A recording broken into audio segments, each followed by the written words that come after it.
Good morning, good evening, good afternoon, ladies and gentlemen. I hope you all are having an amazing day. Today, we're going to be talking about a manga that is crazy popular right now, and that is Spy Family. Before I continue talking about Spy Family, I just want to say one thing and get one thing straight. I'm going to say Spy Family, not Spy X Family. It's just like Hunter x Hunter. No one pronounces it Hunter x Hunter. If you do, you're weird. The point being, from now on, I'm going to call it Spy Family. Alright? We clear on that?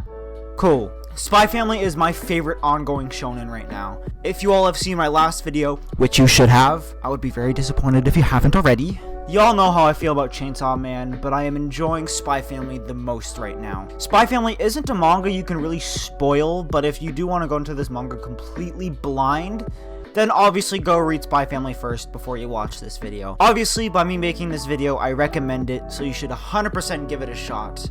There are 3 volumes currently out right now, so it's a short-ish read, and I think it's the perfect time to get into it. Just like the Chainsaw Man video, I'm going to split this video up into 3 parts: story, characters, and art. This video is my whole opinion, and if you don't agree with it, tell me why. I'm interested to hear how you all feel about Spy Family. Kudasai.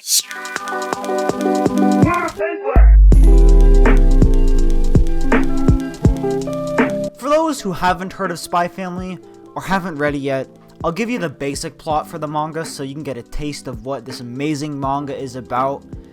This was taken straight from my anime list. I'm lazy as fuck, and Mala actually did a really good job with describing the manga, so I decided to just completely rip it off and put it in this video. I'll leave the full link to the Spy Family Mal page in the description. For the agent known as Twilight, no order is too tall if it's for the sake of peace. Operating as Westdale's master spy, Twilight works tirelessly to prevent extremists from sparking a war with neighboring country Ostania. For his latest mission, he must investigate Ostanian politician Donovan Desmond by infiltrating his son's school, the prestigious Eden Academy.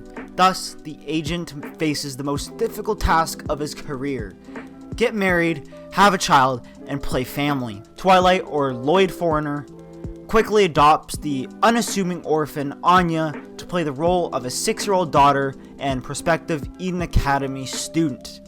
For a wife, he comes across Yor Breyer, an absent-minded office worker who needs a pretend partner of her own to impress her friends. However, Lloyd is not the only one with a hidden nature. Yor moonlights as the lethal assassin Thorn Princess. For her, marrying Lloyd creates the perfect cover. Meanwhile, Anya is not the ordinary girl she appears to be. She's an Esper, the product of secret experiments that allows her to read minds, aka she's a fucking telepath. Although she uncovers their true identities, Anya is thrilled that her new parents are cool secret agents. She would never tell them, of course, that would ruin the fun. Under the disguise the foreigners, the spy, the assassin, and the Esper must act as a family while carrying out their own agendas. Although these liars and misfits are only playing parts, they soon find out that family is about far more than blood relations. I personally really enjoy the story to Spy Family. It's more of a slice of life story in a way than a shonen, but since I'm the slice of life god, I quite enjoy this story. It doesn't bother me all that much. It doesn't bother me at all that this is more relaxed than most shonen. It's a nice change of pace from the usual shonen like My Hero or Demon Slayer. It's quite enjoyable.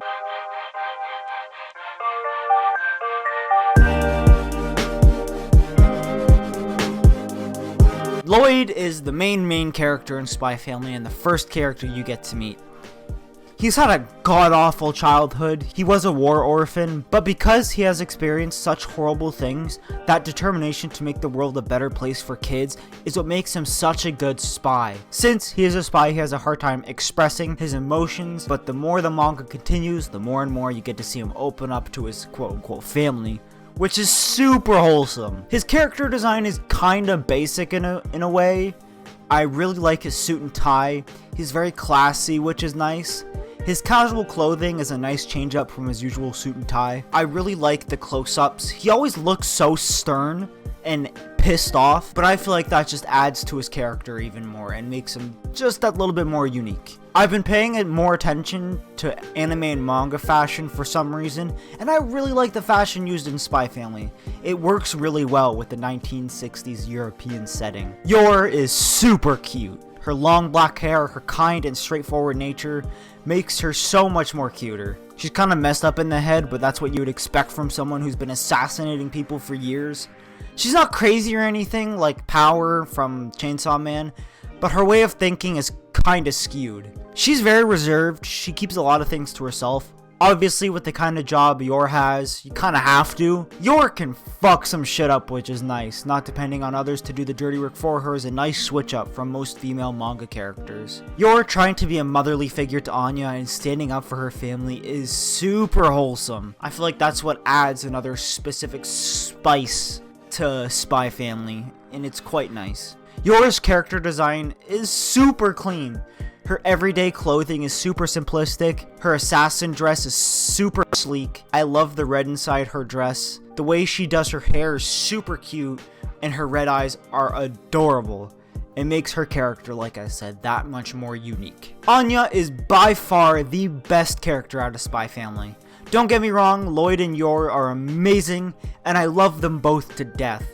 But Anya is just so much better. She makes every instance she's in 100 times funnier. She's definitely the comedic relief in the manga. Lloyd and Yor do have some funny moments, but Anya just takes the comedy to another level. Her comedic timing is just so on point. I laugh every time she makes a joke or does something stupid. Not only is she funny, but she's fucking adorable. Her moment with Lloyd in Volume 1 was one of the most wholesome things I've seen in a while. It's actually what put Spy Family on my radar when it first came out back in June. Just her little appearances throughout the manga are just so cute and funny. Even when she's not the center of attention, she somehow takes the stage and just makes the scene so much more funnier. Her reaction faces are priceless. Since she can read minds, she hears things that she really shouldn't, but since she can, the reaction faces that she gives off are beyond hilarious. Anya's character design is quite unique. Her bright pink hair and her horns are adorable. Her big expressive eyes make her reaction faces priceless. Obviously, a kid her age wouldn't know what fashion is, so her choice of clothing is really basic. Her parents, quote-unquote parents, dress her up anyways. But I quite like the simplistic look of Anya's clothes. Now, there's another character, the dog named Bond, but since I haven't seen him yet, he shows up in Volume 4, which has not come out yet. Actually, by the time this video comes out, I may or may not own it. The side characters aren't anything special. They're cool and a nice change of pace from the regular main characters, but other than that, they're pretty basic. All in all, the characters in Spy Family are really solid, and I like them a lot. They really do carry the manga and make it so much more enjoyable.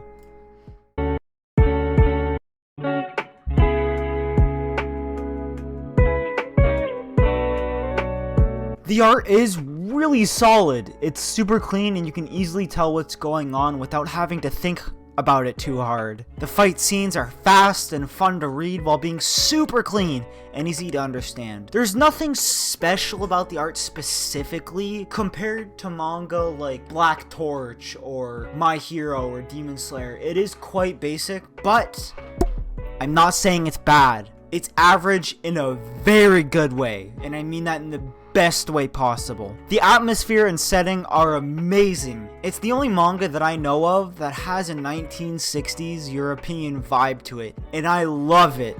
It's so different from the usual shonen setting, you know, like everyday Tokyo. It has such a nice feeling to it.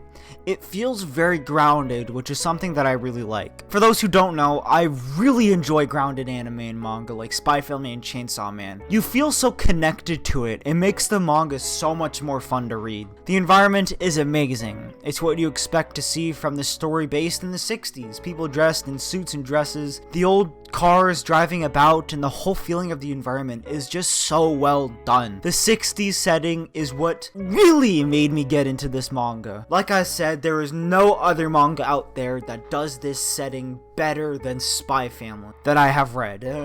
But yeah, that's gonna do it for this video. I hope you guys enjoyed.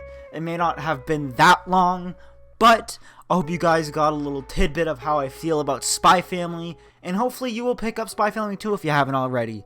And like I said in the beginning, for those who have read Spy Family, how you liking it? Are you liking it as much as me? Please let me know. I love y'all. I'll see y'all in the next video. Peace.